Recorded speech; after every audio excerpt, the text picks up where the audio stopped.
There are moments in every person's life when they face intense adversity.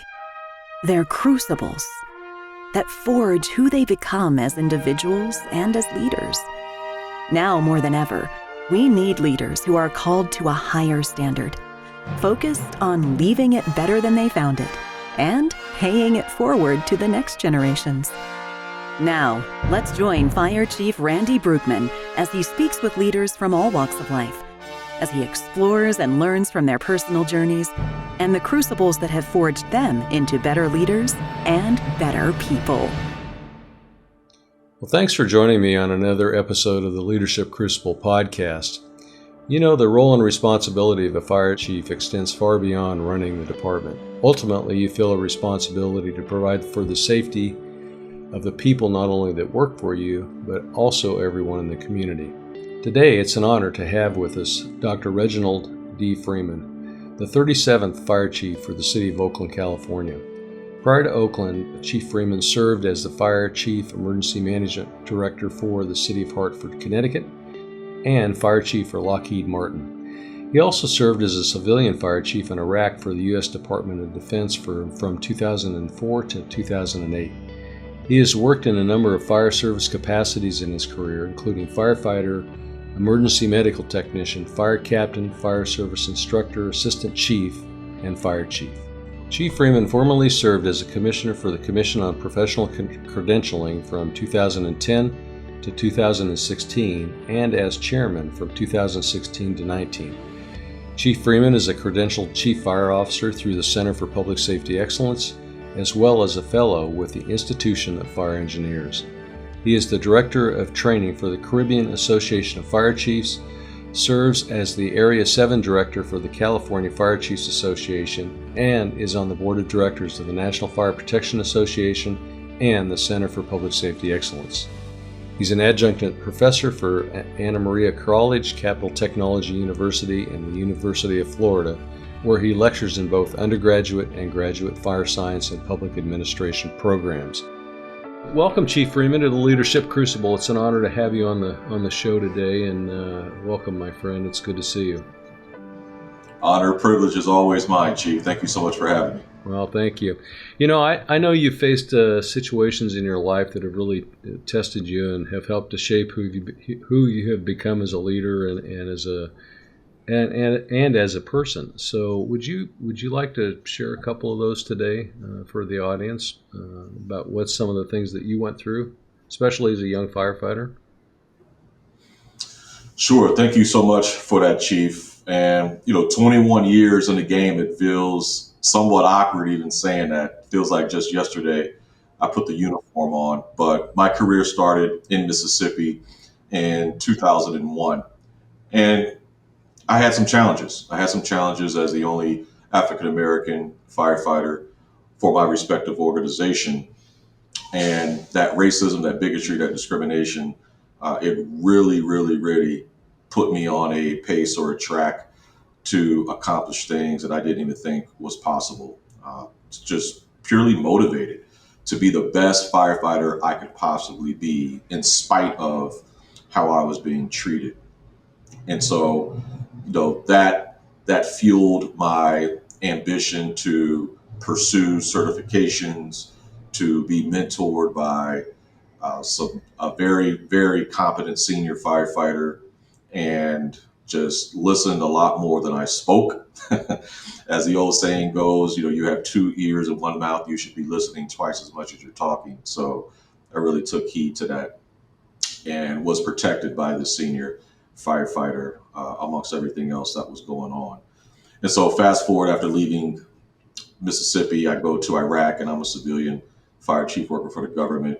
And as a very, very young chief officer, I first became a chief officer at 26 years old.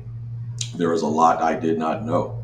I was very, very insecure. I was scared to death, just to be honest with you, as far as the responsibility that I had to ensure that all of my firefighters went home. And on top of being in a combat zone, just our all hazards mitigation mission, that was challenging enough, but you add being in a combat zone, that's that's pretty interesting. So I never made the same mistake twice. That's really where I became a student of leadership, is in Iraq. And to this day, I consider myself a student of leadership. And there are some things that I learned from, that I grew from, as being a young officer in Iraq with the responsibility that I had. But starting out in Mississippi, everything that I was faced with, being truly motivated just from the mistreatment that I experienced, I think was the foundation of me being able to pursue certifications, to pursue credentials in higher education, for me to be blessed with the opportunity that I have today, which is to lead the fine members of the Oakland Fire Department as the 37th Fire Chief. Yeah, would you mind just delving into a little bit about that treatment? Because I think for so many people, they don't really understand sometimes, especially if you're not an African American, what you went through. And so I think it's important for them to understand and to try and place themselves in that situation. So I'll start off by saying I was an All-American high school and college athlete, track and field. It was like 60 pounds ago, but I was still an All-American. And I really was a no-nonsense person. And this is literally, I think, the first shift on duty, February 2001. I said, hey, I know the fire service, you all have this hazing thing, but I'm telling you right now, don't touch me, don't touch my food. We'll be okay if you abide by those two asks, or demands rather. So to my knowledge, it never touched me, never touched my food. But being called the N word at work, hearing the N word all the time, uh, as if they're just calling someone buddy, that was just commonplace. Having a noose on my locker, broken glass on my bunk boots, racial epithets written on pieces of paper stuffed in my locker. Those are my experiences. And I remember one particular occasion as I'm walking through the day room, heading out to my car to get something. They were playing Super Nintendo. And that's how long ago this was, Super Nintendo. And as I get to the door, one of a guy that I went to the academy with, who I considered a real good friend, despite our stark differences as individuals, as people. Um, he was playing the Street Fighter game, and he said, come on in, kick his butt," but use the A word. So I get to the door, and as I hear it, I stop and I look back, and I'll just make up this word, this name, because this is not his name. But I look back and I said, "John, you too?" I mean, that's how prevalent it was. I turned to him and said, "You too," not "Wow, I can't believe you said that," but "You as well. You are also a racist." Um, and it was a shock to me, right? Because your experience at the academy, or as we call it here in Oakland, the Tower, that's a special occasion, and you truly have family members out of that experience. And I considered him a brother again, although he hunted, dipped tobacco, and wore a mossy oak, and I wore Ralph Lauren polo. We could not have been any different, but nevertheless, I considered him a brother. So that hurt. That hurt when I got to the door and heard him say that. And as I say, "John, you too," I walk out, and he literally comes running behind me, and this is his exact words. I'll never forget this. I remember it as if it was yesterday. He said, "Reggie, I'm so sorry. I say it so much outside of work, it slipped." Hmm. That was his response verbatim. So that was my experience, and that's really led me to be the person and position of authority that I am today. I believe the title of leader is given to us by others. So although I feel as if I exercise leadership, it's for those members of the organization and the community that I serve. They determine if I'm a leader. But me being in a position of authority that I am, that's why I have the position that I have on treating everyone with dignity and respect. And I truly believe, Chief, if anyone was able to feel what bigotry, discrimination, or racism felt like, they wouldn't dare impose that on someone else. Yeah. Yeah. And Totally agree. yeah, it's truly my job as the chief of the department to ensure that everyone feels safe, everyone feels valued, and everyone is treated with dignity and respect. So doesn't matter your gender, your orientation, your pronoun, your religious preference, none of that matters. What matters is our mission, and what matters is us treating each other with the utmost dignity and respect. Well, we're really blessed that you took that piece of adversity, or those pieces of adversity that you had to go through, and turned it to the betterment of you. And so often what we see is people don't do that. They can't do that. And so um, that circumstance, and I appreciate you sharing that, because I think it's really important for people to understand that haven't walked in those shoes, to understand what that feels like and the impact that it could make on an individual's life, positive and negative. And I don't think we want to. I mean, I agree with your assessment. Is if everybody felt that and knew what that felt like, then we probably wouldn't have that happen. And you're absolutely right, Chief, at your assessment on individuals who have that experience. I have some colleagues and associates that have had similar experience as me, whether they're male or female, whether it be a woman sexually harassed in the workplace or discriminated against because of her ethnicity or someone's gender identification. I've seen some very good people uh, as they come to that fork in the road, right? For me, Yeah. I tell all our staff, at some point, you're going to come to the fork in the road. You can either go left or you can go right, but the choice is yours. Doesn't matter what your experience has been. You are the sole person who makes that decision on what direction you're going to go. And I've seen some hurt people turn around and hurt people, if that makes any sense. Yeah, absolutely Um, does. they're just impacted and scarred, and definitely, definitely negatively influenced by what has occurred to them, and it's really sad. It's really sad to see that people are so impacted by the racism or discrimination or bias or harassment to where, as legitimately good people, they make some fairly bad decisions. Yeah. Yeah, totally agree. We've seen it through our careers so many times with personnel.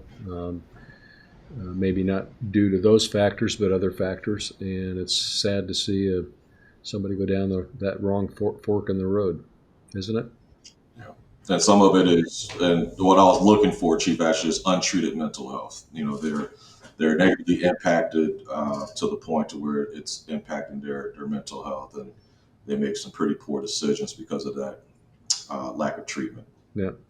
Well, it's been a pleasure watching you progress through your career, because I've known you for many years. So you've continued to lead and pay it forward to others, and we definitely appreciate all you're doing in the fire and emergency services, but also throughout the communities that you've led. Which kind of leads me to the next question. You've run several large organizations, and what challenges have you found as you've done that? As what are some of the challenges that you have faced and had to overcome to move those organizations forward? Because every organization that you've come into, probably hasn't been a smooth running machine. Right.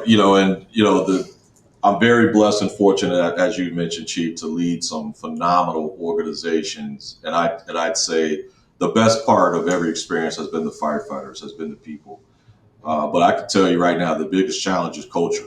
The culture in Hartford is totally different than the culture here in Oakland. But what remains the same is the passionate firefighters who wear the uniform, who proudly serve their communities.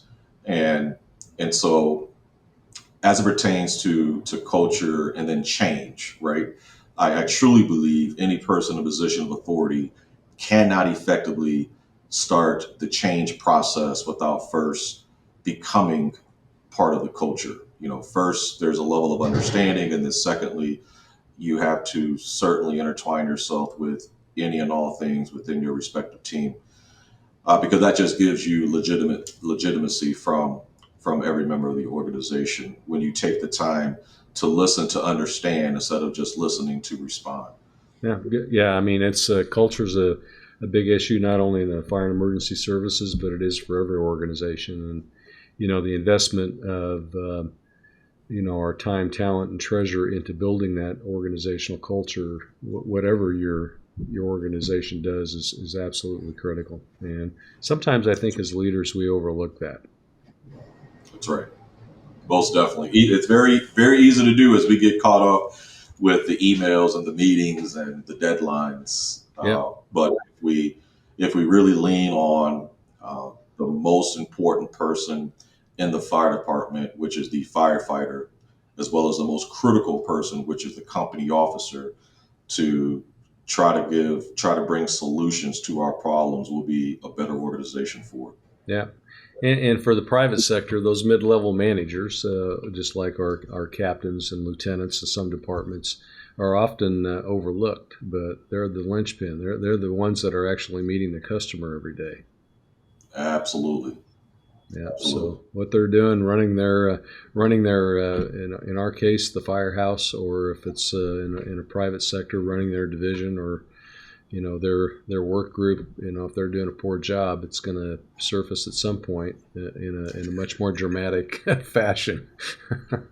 Absolutely. I'm glad you mentioned that, Chief, because I mentioned Oakland and I mentioned Hartford, but I did not mention Lockheed Martin. And, I really valued that experience. I truly learned my business acumen from Lockheed Martin, Mm-hmm.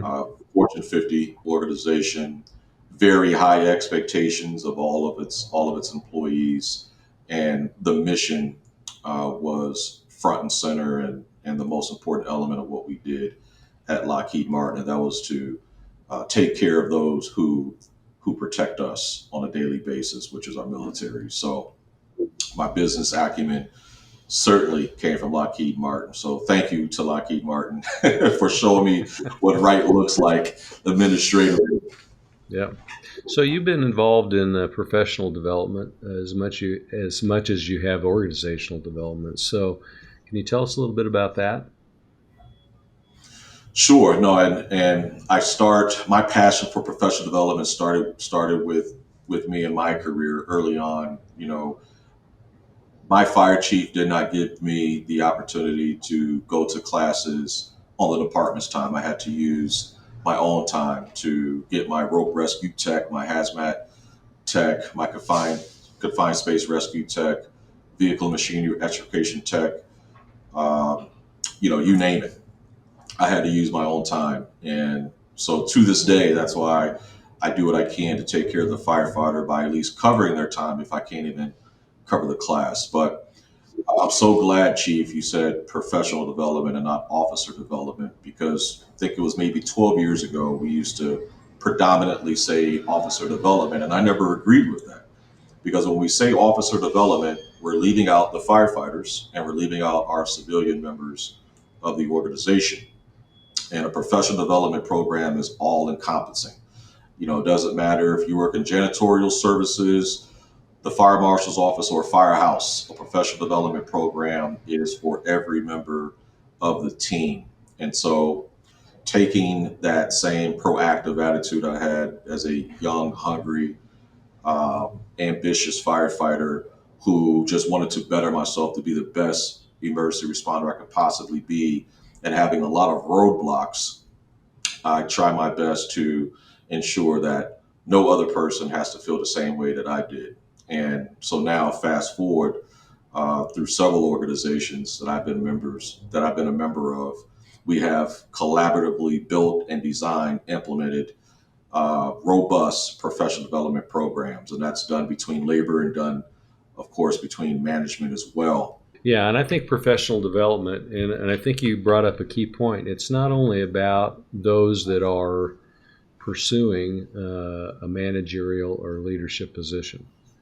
It's everybody in the organization, no matter what their role and responsibility is. And professional development across the board helps to build that culture, that DNA that you need to move the organization forward. And so often we have these tracks, I know in the fire service, that are very specific to the uniformed people, and we forget about the non-sworn people. And I think that same thing happens sometimes in the private sector, where they're focused on the up-and-coming talent for the next promotional process that they will have, and they forget about the people that are doing a lot of the work that supports the entirety of the operation. That's right. Absolutely. And then as a chief of the department, there is mandatory participation from the office of the chief as well. So just like in Hartford, everyone, lieutenant all the way up to the office of fire chief, had to go through Blue Card ICS training. Mm-hmm. Now, of course, the department, we paid for it, but I easily could have stopped it at the assistant chief level in regards to the mandatory training. But we made it mandatory that the fire chief also has to secure their Blue Card ICS training. Oh, excellent. Yeah. I agree with that. I think that you've got to walk the talk, right? So that's right. Yeah. So another piece of development organizationally is external evaluation, and I know you've been involved with the accreditation process for fire and emergency services for some time. How important is that external evaluation from an organizational standpoint, whether it's fire department or hospital or school system or whatever? That's a great question, Chief. And, the Center for Public Safety Excellence, I have been a avid supporter of CPSC ever since I got my Chief Fire Officer credential back in 2008, and was on the commission until 2019. I was the former chairman of the Commission on Professional Credentialing for 2016 to 19, and now have the distinct honor and privilege of serving on the board of directors. And so that external review is so critically important to any organization. I don't care if it's law enforcement, fire, public works, dispatch, ambulance providers, you name it. But let's just talk about fire specifically through the Commission on Fire Accreditation International. The accreditation process is truly that. It's a process. And it is grounded in a spirit of continuous improvement.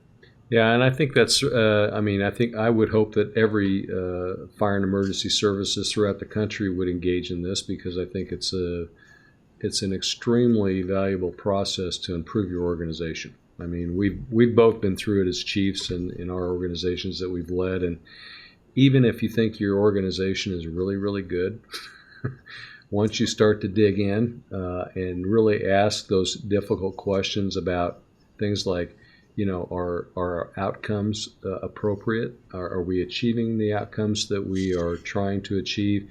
You find that some of your processes just don't work as well as you may have come to believe they worked or are working. And they may have been relevant at one time, but they're no longer relevant just because, that's just the way it works. Mm-hmm. And I consider myself, you are probably one of the most high-speed, low-drag chiefs I've ever known, Chief Freeman, and you have very high standards. And I like to think I also have very high standards and high expectations of myself.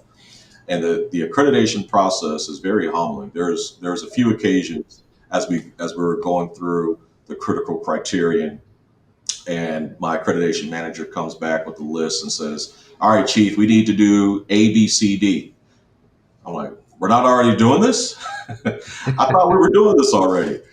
And so just that process, again, it makes the organization better. It makes members of the team better, and the residents and visitors, they're better for it because they have an exceptional organization that is continuing to look at not only what they do, but more importantly, how they go about accomplishing different goals, objectives, and initiatives.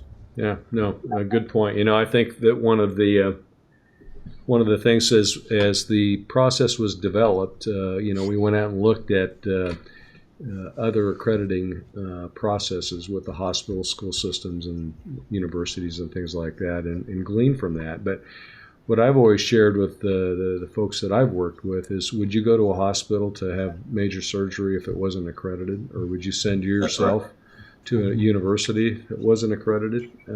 No, we wouldn't do that. So whether you're a fire and emergency service department, or a local store that you frequent, there's got to be some type of an external process that you can evaluate your quality in your organization. So, I guess my challenge to everybody that's listening today, whether you're a fire chief or a CEO, is seek out that external evaluation because it's going to make your organization much better. So, let me jump a little bit here, and because we've talked about this in the past one-on-one several times, but succession planning, organizational succession planning, has become a really critical element in the sustainability of quality organizations today. Probably much more so than it ever has been, I believe. So, what's your thought on that?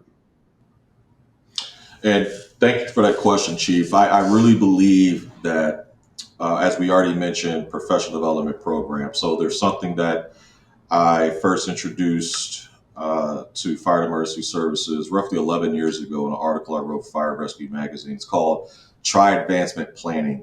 And what Tri-Advancement Planning is ensuring that not only that you have a professional development program, a strategic plan, and a succession plan, but there's synergy amongst all three. So if we really think about it, can you have an effective professional development program without that professional development program being linked to a strategic plan and a succession plan? No.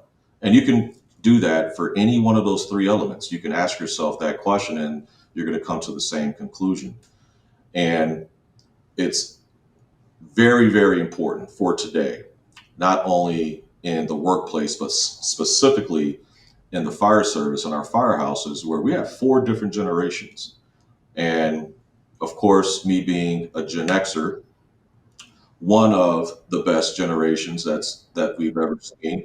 We're humble in Gen X, so I'm not going to say we're the best, but one of the best. There are certainly twice the amount of millennials in the workplace than Gen Xers. There's 40 million Gen Xers and 80 million millennials. So guess who's going to be the boss? Guess who's going to be that person in a position of authority? Doesn't matter if it's a lieutenant, a captain, a battalion chief, assistant chief, deputy chief. And we're going to start seeing here shortly millennials become fire chiefs. That's going to become more and more prevalent just because there's twice the amount of millennials than there are Gen Xers. And so how do we ensure that our members are properly prepared prior to promotion? We do that through a professional development program, a relevant professional development program. That's why it's so critically important to have representation from every rank at the table as I would call a PDP is being developed. And then that overarching support for that PDP and that succession plan lies in the community-driven long-term strategic plan.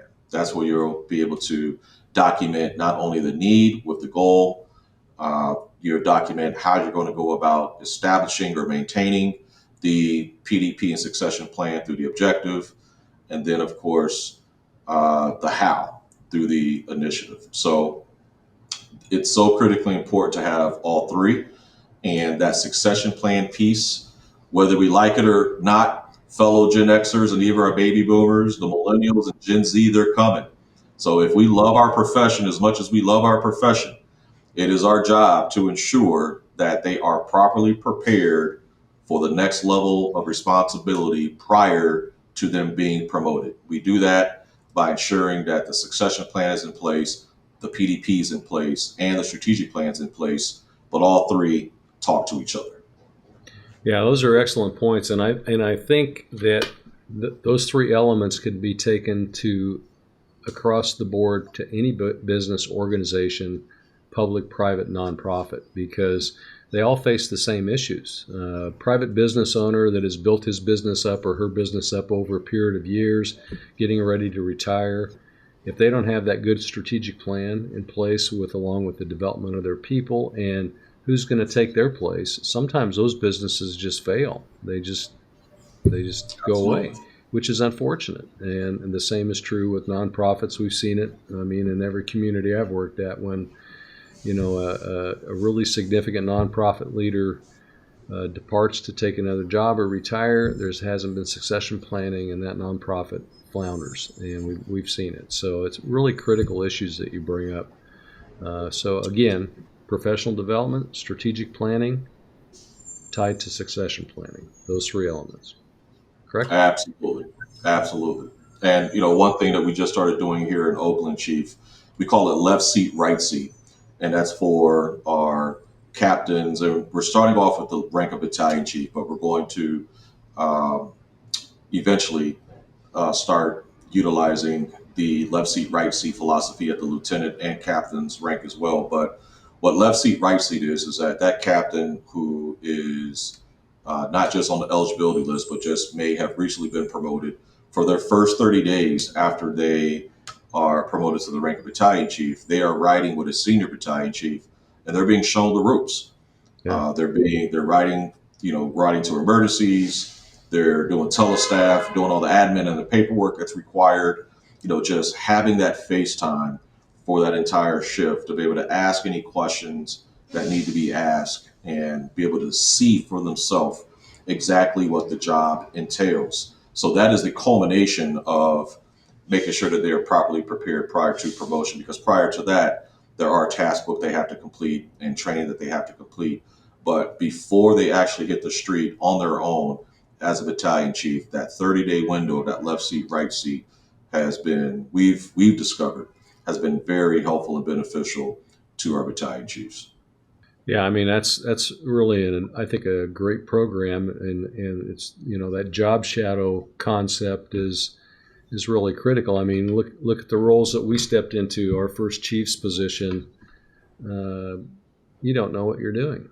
I mean, right? I mean, you Right. know what you know what the job description said. You may have prepared yourself, but until you're sitting in the seat, I mean, it's a steep learning curve for about 12 months. And so I think what you're doing, again, plays into other type of organizations to be able to make sure that, but when you hand the keys over to somebody and say, okay, today, this is your district and you're responsible for these 12 companies and 150 people. So good luck with that. They've had some experience and some training with the senior officer before they had that responsibility.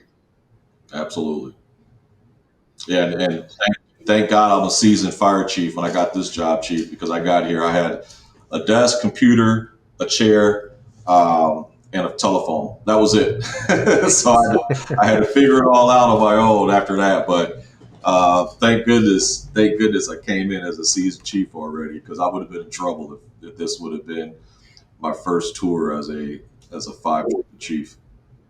Yeah, I remember my first job. It was a small department, just a two-station organization, but I had a really seasoned executive assistant, and she basically led me through the first 3 to 4 months.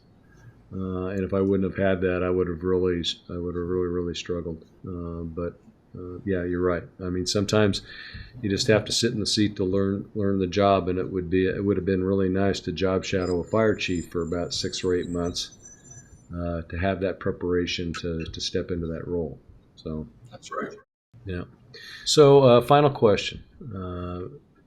Young leaders that are emerging today, next generation coming up, what would you like to leave with them to help them not only become a better leader, but maybe a better person as they move through their own journey in life?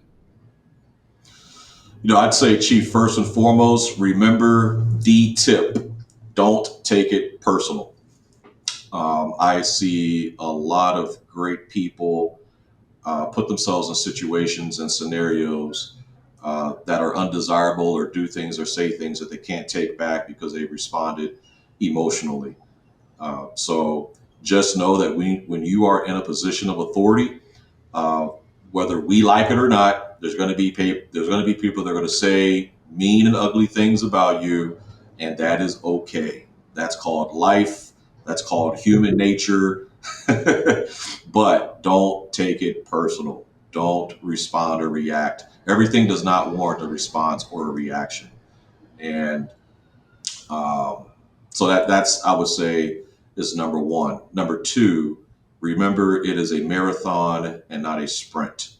There's going to be some things that's going to warrant your attention that you're going to have to act on. But if you are engaging the entire team, if you are setting an environment to where everyone feels comfortable speaking up from a crew resource management perspective, I'd say, uh, then those problems are going to be minimized. So you're not going to you shouldn't have a lot of time, or should not be a lot of time reacting to things when you could be properly preparing for scenarios and situations. But the majority of what you should be doing is influencing and listening. That's leadership. When you are dictating and when you are micromanaging, you're doing the latter part, which is managing. So majority of what we do in this profession is exercising leadership, or it should be. That influence perspective cannot be stated enough. And people want to be led. People want to be led, but we have to be consistent in how we go about doing it, regardless if we think that John is a nicer person than Adam. We have to be non-biased in any and all things that we do, and our professional obligations will always outweigh our personal feelings. Yep, and always keep the mission in mind, right? Right, absolutely. So as I know one of the pieces of advice that late Chief Alan Bruncini gave me, and I'm sure he probably passed it along to you and many others as well, is he said, if you're facing a tough decision, always remember that you're working for Mrs. Smith down the street, and what would she want you to do? Right. Yeah, and that's really true. I mean, everybody works for somebody outside of the organization that's paying the freight. And so, make the right decisions based upon what their expectations would be of you, and it usually leads you down the right path. Most definitely. Yep. Chief Freeman, thank you so much for being on the Leadership Crucible podcast today. I mean, I appreciate your insights, I appreciate your friendship, and I appreciate the leadership that you've brought to the Fire and Emergency Services over these past 21 years, I believe, and looking forward to seeing you continue to excel and influence and impact not only our profession, but those that you come in contact with. Thank you so much, Chief, for the opportunity. And again, it's always a pleasure, and I appreciate everything that you've done for the fire service and for me personally. Thank you. Thank you. Thanks for listening to the Leadership Crucible podcast. If you have a story of adversity you'd like to share, we'd love to hear it. Visit us at theleadershipcruciblepodcast.com and join us next time as we continue to explore how to live lives of success and significance.